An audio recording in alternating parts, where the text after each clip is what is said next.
Daniel Sperling, bonsoir. Bonsoir. On va prendre donc comme décor l'assemblée plénière de Medinsoft, du CIP, du CLUSIR et du CDRT pour faire un peu le bilan sur la French Tech ensemble. 2016 a encore été une année grandiose, on va dire ça comme ça. La French Tech a connu un nouveau boost cette année. C'est le bilan que vous en tirez, vous ? Je pense que c'est plus que ça. C'est quand même la volonté d'un territoire de relever la tête, c'est la volonté de collectivités territoriales de soutenir ce territoire, de l'afficher, parce que sans les collectivités locales, sans le territoire et bien entendu sans les entreprises qui y adhèrent, la French Tech ne serait pas ce qu'elle est au niveau d'Aix-Marseille French Tech.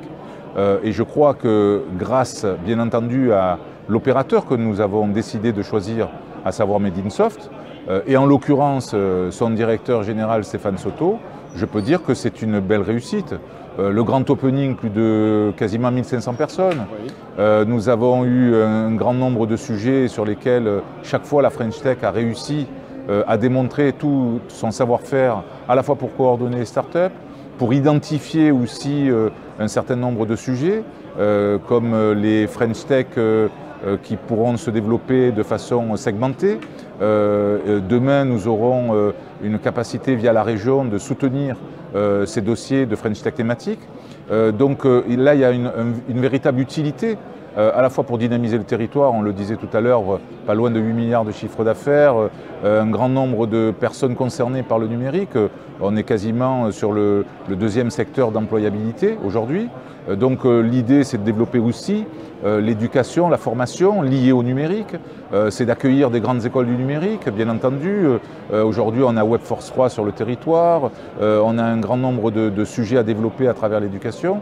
Mais aussi, on a une volonté de réaliser un totem numérique sur le territoire qui n'existe pas. Alors, vous avez une très forte implication dans Aix-Marseille French Tech. Vous êtes élu à la ville de Marseille, mais vous êtes aussi, c'est la deuxième casquette, élu à la région en charge du numérique. Comment vous arrivez à...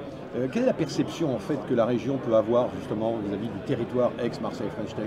Alors la région a très clairement identifié Aix-Marseille French Tech comme étant le leader du territoire régional, puisqu'on a été les premiers labellisés sur cette image de French Tech, parce que derrière l'image, il y a aussi comment on soutient les entreprises, mais j'y reviendrai bien sûr tout de suite. Donc premier territoire labellisé. Derrière, on a effectivement Avignon, mais plus thématique culture.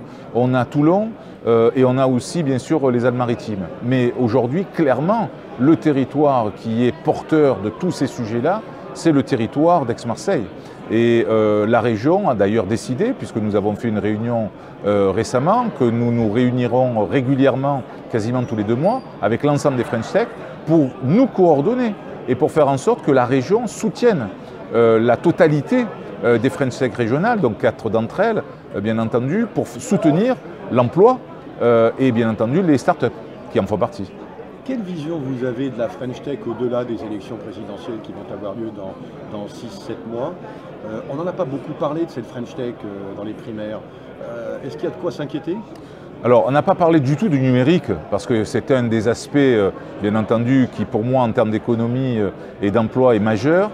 Les primaires sont une première démarche. Bien sûr, maintenant, il y a un projet présidentiel que va porter François Fillon et que je soutiens, bien entendu, et pour lequel je crois que le numérique en lui-même va être le vrai sujet qui sera abordé dans le cadre du programme de François Fillon, parce que la French Tech, en termes d'image, c'est une belle réussite. Et il faut savoir reconnaître, quand on n'est même pas à l'initiative de cette image, que ça a fonctionné. Oui. Par contre, ce qui n'a pas du tout fonctionné, ce sont les critères d'éligibilité pour les startups. Puisque nous, aujourd'hui, on est obligé d'aller chercher, et là je parle au nom de la région, du côté de l'Europe, la capacité de pouvoir soutenir les startups et les entreprises qui pourraient être éligibles à la démarche French Tech, puisque je rappelle que c'est 200 millions d'euros sur le plan national, 25 millions d'euros de valorisation sur le plan international, mais notre territoire n'a rien vu venir. Pourquoi ? Parce qu'on nous oppose des critères d'éligibilité voulus par l'État et que porte bien entendu la structure financière qui soutiennent ces French Tech. Et aujourd'hui, on n'a pas ce résultat-là. Donc moi, l'idée, c'est effectivement d'assouplir tous ces critères pour permettre que l'emploi puisse être réellement créé au niveau de ces startups. Et la vraie démarche, elle est là. Monsieur Sperling, je vous remercie beaucoup. Merci à vous.